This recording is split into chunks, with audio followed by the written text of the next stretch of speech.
Por la señal de la Santa Cruz de nuestros enemigos, líbranos, Señor Dios nuestro, en el nombre del Padre, y del Hijo, y del Espíritu Santo. Amén. Señor mío y Dios mío, creo firmemente que estás aquí, que me ves y que me oyes. Te adoro con profunda reverencia. Te pido perdón de mis pecados y gracia para hacer con fruto este rato de oración. Madre mía Inmaculada, San José mi Padre y Señor, Ángel de mi guarda, intercedan por mí. Hemos llegado al domingo número 33 del tiempo ordinario. Estamos de hecho ya acabando el año litúrgico. Y este domingo nos confrontamos con un texto también bien conocido de todos nosotros, el texto de la parábola de los talentos. Este texto viene preparado en la primera lectura con un pasaje del libro de los Proverbios que nos presenta a una mujer hacendosa. Y en el ejemplo de esta mujer, en realidad se nos habla de la virtud de la laboriosidad, esa virtud que consiste en no perder el tiempo, en saber aprovechar el tiempo, en trabajar y trabajar bien, en saber usar las cosas que tenemos para elaborarlas, para crear riqueza y servir a los demás con ella. Así, el texto del Evangelio que vamos a comentar para nuestra oración personal de este día nos presenta a un hombre que distribuye su riqueza entre sus empleados. Nosotros estamos acostumbrados a entender estos talentos como si se refirieran a las cualidades personales con las que Dios nos dota, tanto de naturaleza como de gracia, como sobrenaturales. Pero en realidad no es así. Eso nos atrapa en un camino de interpretación que no es exacto. En realidad, los bienes son los bienes de este hombre rico, que distribuye sí sus bienes, sus talentos, entre sus empleados, teniendo en cuenta las capacidades de cada uno. Hay que tener en cuenta que es un hombre riquísimo, porque cada talento son alrededor de 33 kilos de oro.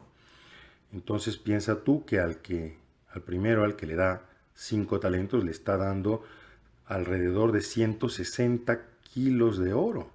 Una cantidad enorme para que él lo trabaje, pero son siempre los bienes de este señor. Y así sucesivamente hasta al que le da solamente un talento. Y cada uno de ellos se pone a trabajar esto que su Señor les ha dado, y producen con ello riqueza, producen con ello y dan al Señor, a su Señor, al cabo de un año, el correspectivo, ¿no? Lo que han ganado.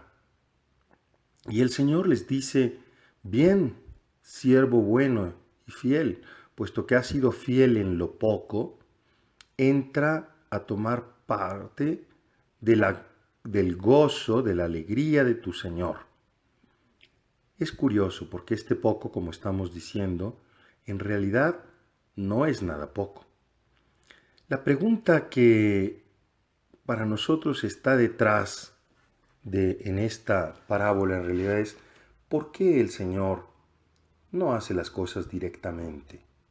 Muchas veces nosotros también nos preguntamos ¿por qué el Evangelio nos tiene que llegar a través de mediaciones, de la mediación de la Iglesia, de la mediación de hombres, que constituyen también un escándalo? Porque no solamente nos revelan, nos muestran, nos dan el Evangelio, sino que también viene mediado por la realidad de cada uno.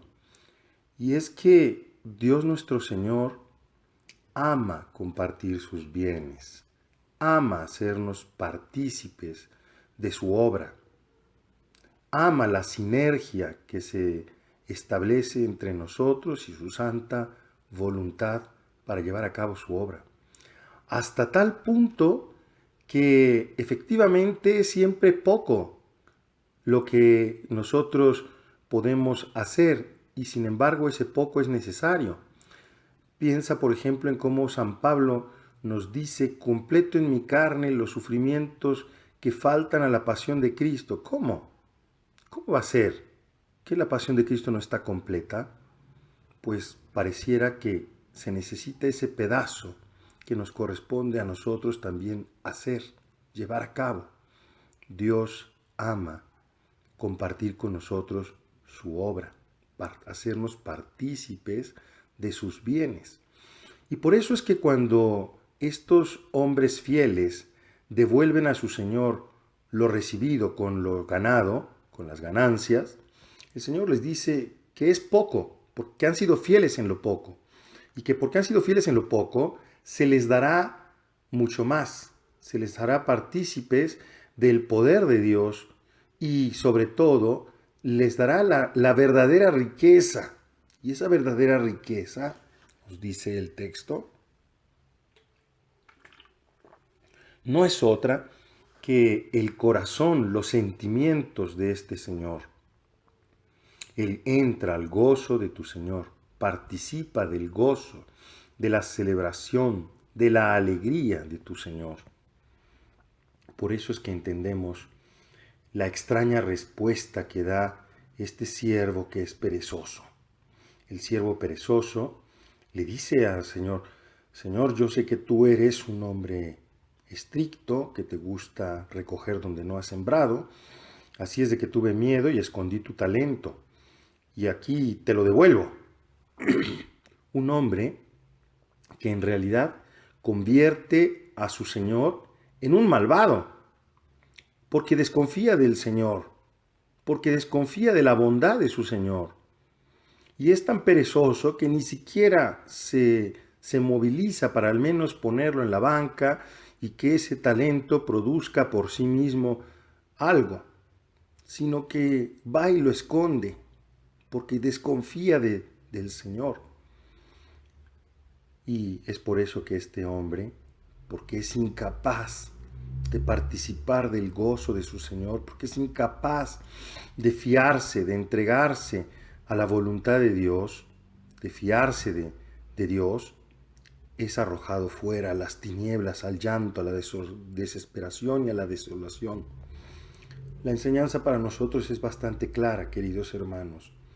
Sí, en la medida en que nosotros confiamos en nuestro Padre Dios y nos hacemos responsables de la misión que Dios nos confía a cada uno de nosotros, de los bienes de Dios que Él nos da para que nosotros los trabajemos, para que con ellos sirvamos, para que con ellos construyamos, edifiquemos y seamos fieles en eso poco, aprendamos a trabajar para el reino, a trabajar para la gloria de Dios.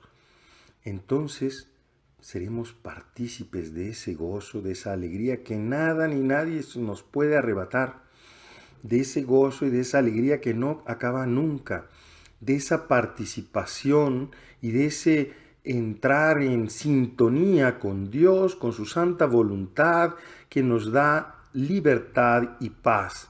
En la antífona de entrada de la misa justamente escuchamos eso que nos dice el Espíritu Santo. Yo tengo designios de paz y no de aflicción, dice Dios. Él tiene designios de paz para nosotros.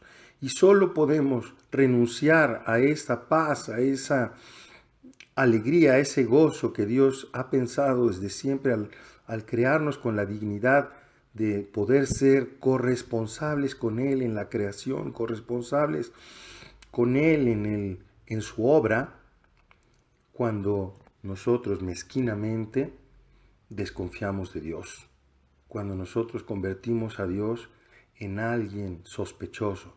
Eso es obra del maligno. Es lo que les pasó a nuestros primeros padres en el Edén, cuando la serpiente logró hacerles desconfiar de que el proyecto de Dios, de lo que Dios les ofrecía, era realmente lo que les garantizaba la felicidad.